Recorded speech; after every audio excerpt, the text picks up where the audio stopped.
चतुराई। एक समय की बात है, एक जंगल में भासुरक नामक खूंखार शेर रहता था।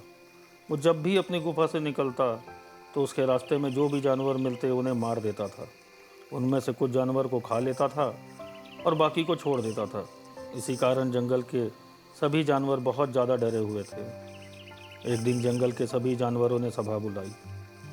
सभा में तय हुआ कि जंगल के जानवरों में से प्रतिदिन एक जानवर शेर का भोजन बनकर उसके पास जाएगा। इस प्रकार शेर के भोजन की व्यवस्था भी हो जाएगी और जंगल के दूसरे जानवरों को प्राण भी बच जाएंगे।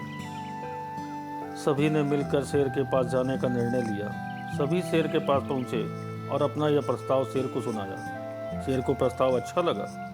उसने चिल्लाते हुए कहा कि अगर किसी दिन जंगल के जानवर नहीं आए तो वह अपनी गुफा से निकलकर सभी जानवरों को मार देगा।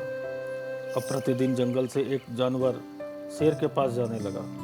एक दिन शेर के पास जाने के लिए एक खरगोश का नंबर आया। खरगोश ने शेर की गुफा की तरफ जा रहा था, लेकिन डर के कारण उसके पैर कांप रहे थे। वह धीरे धीरे चला जा रहा था कि रास्ते में उसे एक कुआं दिखाई दिया। खरगोश ने कुएं में झांका तो उसे कुएं में अपनी परछाई दिखी।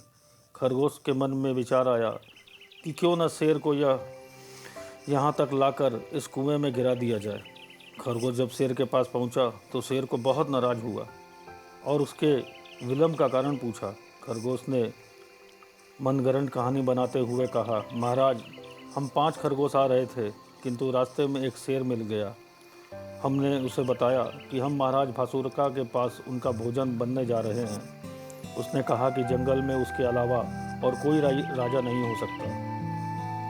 उसने 4 खरगोश को खाकर मुझे छोड़ दिया ताकि मैं आपके पास आकर यह जानकारी दे सकूं कि उसने आपको युद्ध के लिए ललकारा है। खरगोश की बात सुनकर शेर अत्यधिक क्रोधित हुआ और उसने खरगोश को दूसरे शेर के पास चलने के लिए कहा। खरगोश भी शेर को उस कुएं के पास ले गया और कहा कि वह शेर इसी गुफा में रहता है। शेर ने कुआं के अंदर झांका तो उसे कुएं में अपना प्रतिबिंब दिखलाई दिया। अपने प्रतिबिंब को ही दूसरा शेर समझकर शेर ने जोरदार दहाड़ लगाई। पत्रिका स्वरूप कुएं के अंदर से भी उतनी ही तेज आवाज़ सुनाई दी। शेर को लगा कि सामने वाला शेर भी मुझे युद्ध के लिए चुनौती दे रहा है। बिना विचार किए शेर ने कुएं के अंदर छलांग लगा दी और उसी पानी में डूबकर मर गया। खरगोश ने लौटकर जानकारी अपने सभी साथियों को सुनाई।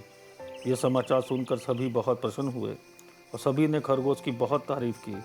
इस प्रकार खरगोश की चालाकी से उसकी जान भी बच गई और जंगल के सभी जानवरों को खतरनाक शेर से मुक्ति भी मिल गई। इस कहानी से हमें शिक्षा मिलती है कि बड़ी से बड़ी मुसीबत को भी बुद्धि का उपयोग करके आसानी से दूर किया जा सकता है।